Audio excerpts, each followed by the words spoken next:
आपका यूनिक प्रज्ञान यूट्यूब परिवार में मैं प्रज्ञान सर हार्दिक स्वागत करता हूं, वंदन करता हूं, अभिनंदन करता हूं। प्यारे साथियों, सुबह के 5 बज चुके हैं। जिस प्रश्नोत्तरी 50 का आप बेसब्री से करते हैं इंतजार, आपकी चहती प्रश्नोत्तरी 50 लेकर के आपके बीच उपस्थित हो। और जैसा कि आपको विदित है, प्रश्नोत्तरी 50 का मुख्य उद्देश्य आपके अध्ययन का आपको रिवीजन कराना। वन लाइनर शैली में 50 महत्वपूर्ण प्रश्नों को प्रतिदिन सुबह सुबह आप करते हैं रिवाइज। तो इस रिवीजन श्रृंखला से जुड़ने के लिए फटाफट वीडियो को लाइक और शेयर, चैनल पर पहली बार होंगे चैनल को सब्सक्राइब करके बगल में बने हुए बेल आइकन से ऑल बटन को प्रेस करना बिल्कुल ना भूलें। साथियों, प्रश्नोत्तरी पेपर प्रारंभ करें उससे पूर्व देखते हैं आज का सकारात्मक विचार। साथियों, जिन्हें सफलता जल्दी मिलती है उनकी कहानी भी छोटी होती है। बिना संघर्ष सफलता अधूरी है और जीतने के लिए संघर्ष भी जरूरी है। यद्यपि विपरीत परिस्थितियां और विसंगतियां आपके साथ लगी हुई हैं, लेकिन उन विपरीत परिस्थितियों और विसंगतियों को धैर्य पूर्वक झेल करके आप अपने परीक्षा के लिए तैयारी करते रहिए। एक न एक दिन आपका दिन अवश्य आएगा, सफलता निश्चित मिलेगी। और इसी सकारात्मक विचार के साथ प्रारंभ करते हैं प्रश्नोत्तरी 50 को। देखते हैं आज का पहला प्रश्न। श्रृंगार निर्णय किसकी रचना है? श्रृंगार निर्णय किसकी रचना है? जवाब हो जाएगा भिखारी दास की रचना है। 1750 ईस्वी इस रचना का रचनाकार है। बढ़ते हैं आगे और देखते हैं प्रश्न संख्या 2 को कि कविता दो शब्दों के बीच नीरवता में रहती है, काव्य भाषा के संदर्भ में उपयुक्त मत किसका है? कविता दो शब्दों के बीच नीरवता में रहती है, काव्य भाषा के संदर्भ में यह अज्ञेय का कथन है। परशुराम की प्रतीक्षा कृति का प्रकाशन वर्ष पूछा जा रहा है। रामधारी सिंह दिनकर द्वारा लिखी गई परशुराम की प्रतीक्षा 1963 ईस्वी की प्रकाशित रचना है। काव्य की रीत सीखी सुकविन सो, देखी सुनी बहुलोक की बातें, यह काव्योक्ति के कवि कौन है? किसने कहा है? तो भिखारी दास ने काव्य निर्णय में कहा है। वसीयत कहानी का कहानीकार पूछा जा रहा है आपसे। देखिए, वसीयत कहानी सुदर्शन वशिष्ठ और भगवती चरण वर्मा की है। अज्ञेय की वसीयत नाम से एक कविता भी है और वसीयत नाम से नागबोडस का नाटक भी है। अंधा युग किस नाट्य विधा के अंतर्गत आता है? तो अंधा युग धर्मवीर भारती द्वारा लिखा गया गीत नाट्य अथवा काव्य नाट्य है। 1955 ईस्वी इसका प्रकाशन वर्ष। सातवां प्रश्न है कि आखिरी कलाम उपन्यास के उपन्यासकार कौन है? जवाब हो जाएगा दूधनाथ सिंह द्वारा लिखा गया 2003 ईस्वी का प्रकाशित उपन्यास है। प्रभात फेरी, कामिनी काव्य कृतियों के रचनाकार कौन है?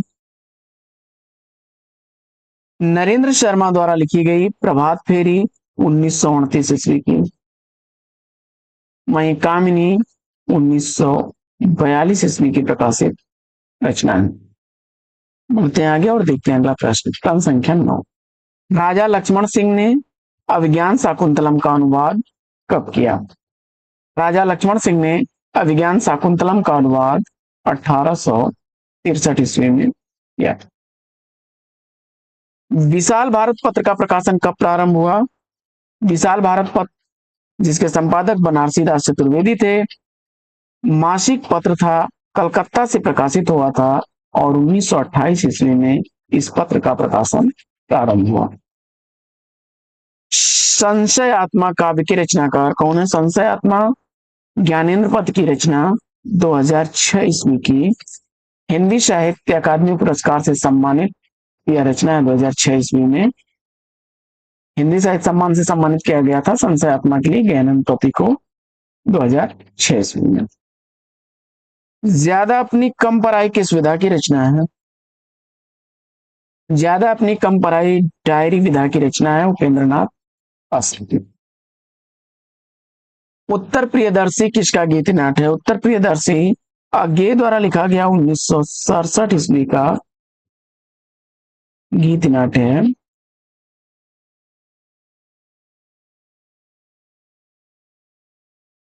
फाइटर की डायरी किस लेखिका की रचना है? फाइटर की डायरी मैत्रेयी पुष्पा द्वारा लिखी गई 2013 ईस्वी की प्रकाशित रचना है।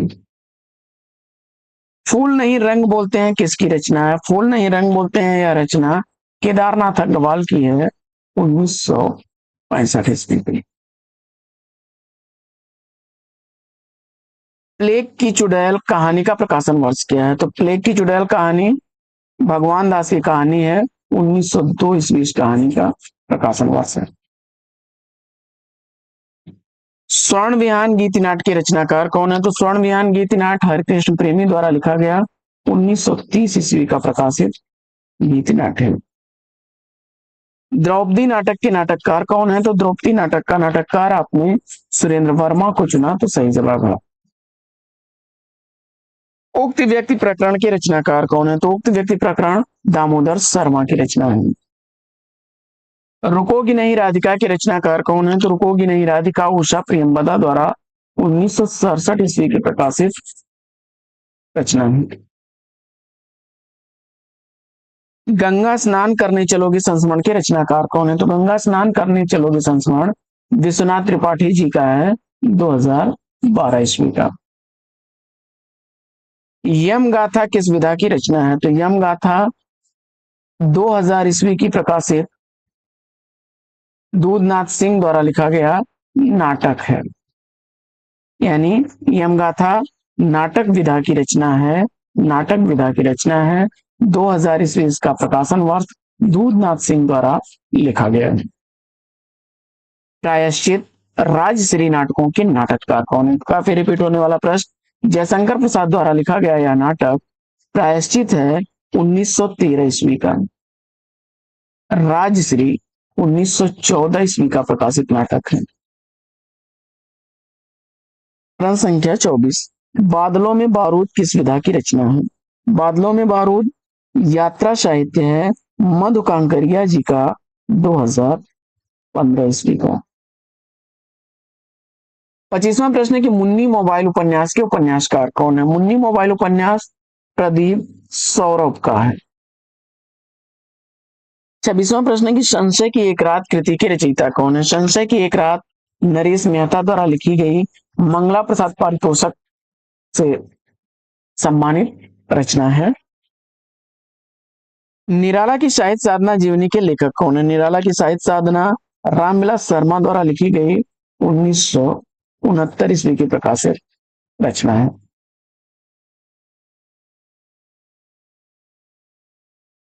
देवरानी जेठानी की कहानी के लेखक कौन है? देवरानी जेठानी की कहानी गौरी दत्त द्वारा लिखी गई 1870 ईस्वी की रचना है। एक घूंट एकांकी के रचनाकार कौन है? तो एक घूंट एकांकी जयशंकर प्रसाद द्वारा लिखी गई 1929 ईस्वी की प्रकाशित एकांकी है।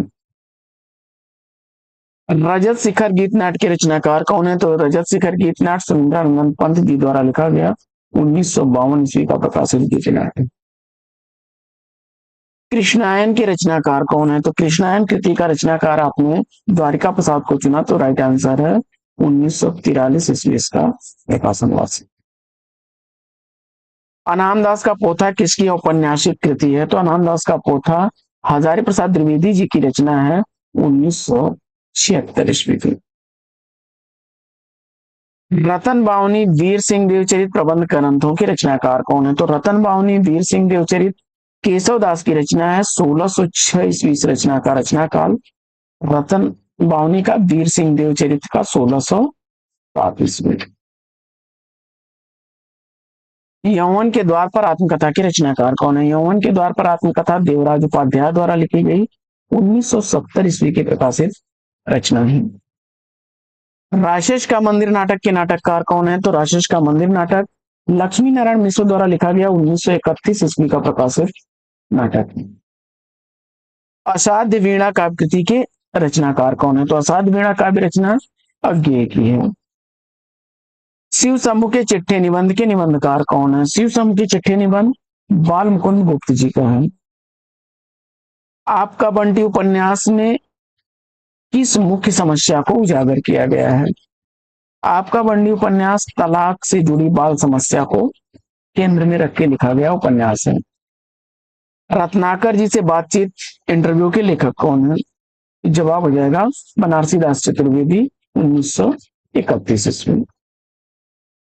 खादी के फूल काव्य कृति के रचयिता कौन है?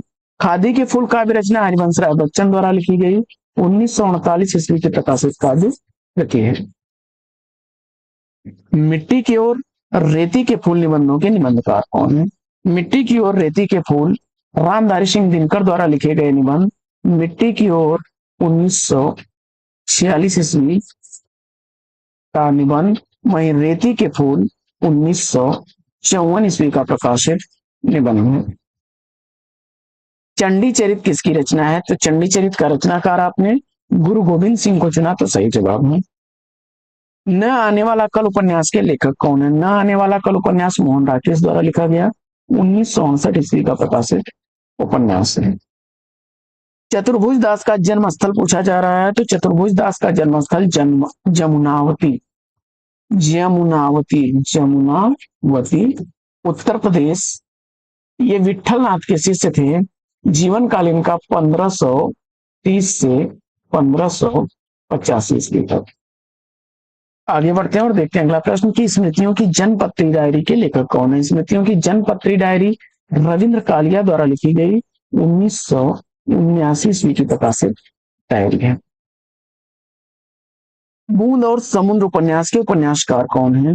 बूंद और समुद्र उपन्यास अमृतलाल नागर द्वारा लिखा गया 1956 ईस्वी का प्रकाशित उपन्यास है।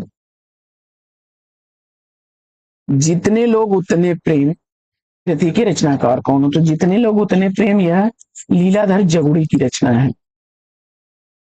शिवपालगंज किस उपन्यास से संबंधित है? तो शिवपालगंज राग दरबारी उपन्यास से संबंधित 1968 ईस्वी का प्रकाशित उपन्यास है।